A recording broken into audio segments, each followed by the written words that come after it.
Facing the fall from textbooks to housing, the rising price of college can leave many students and their parents concerned for their financial futures. Now, one survey found more than half of college students have less than $1,000 in their savings.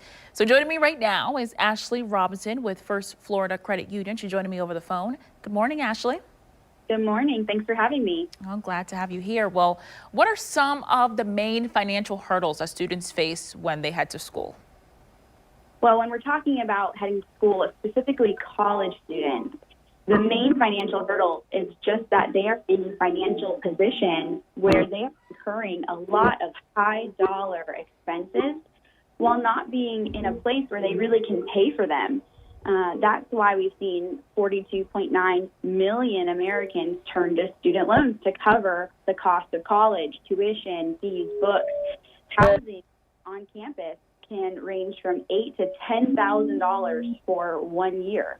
And that doesn't even take into account their day-to-day expenses, phone, internet, and food. So we need to be educating our students early to budget their money, to find sources of income to cover their daily expenses, and to borrow smart when it comes to things like student loans, so that they don't overborrow, because as we know, those follow them well beyond college into their future careers and lives. Right, and as you mentioned, it's not just the student loans, it's still your regular student bills and expenses. So how soon should parents start talking to their children about finances heading off to college? Well, really, there's never a time that's too early to start talking to your kids about money. But at First Florida, we do a lot of financial education. We do budgeting simulation events, trying to teach kids about the realities of money.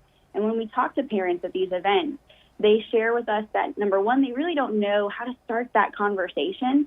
And secondly, they're a little concerned about being super transparent with their kids when it comes to the household budget.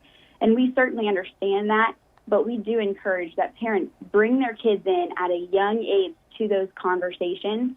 And you can start really easily. Maybe you talk about the grocery budget, and when your kids are ready, maybe in those early teen years, you make them responsible for it.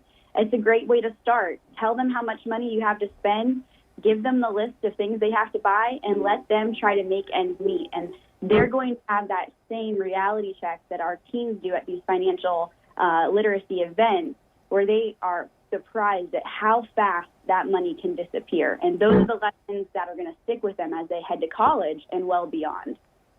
Right, and what are some factors that parents and students should look at before they decide to commit to a school, at least financially? Right, so if you're heading to school or you are the parent of a student heading off to school, number one, you want to make sure that they've got a bank account open, a checking and a savings account. That's a great place to begin. That way your student has a debit card in their hand that they can use, and they also are going to get into the habit, hopefully you help them to find this habit of checking their mobile app, making sure that their transactions are definitely theirs, and monitoring their account balance. And if you're opening this with your student who's under 18, you can help them monitor that account.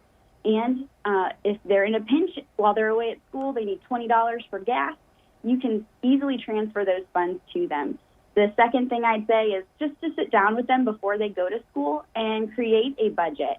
A simple budget that they can follow while they're away. Maybe the 50-30-20 budget, 50% of their income going to needs, 30% to wants, and 20% to savings.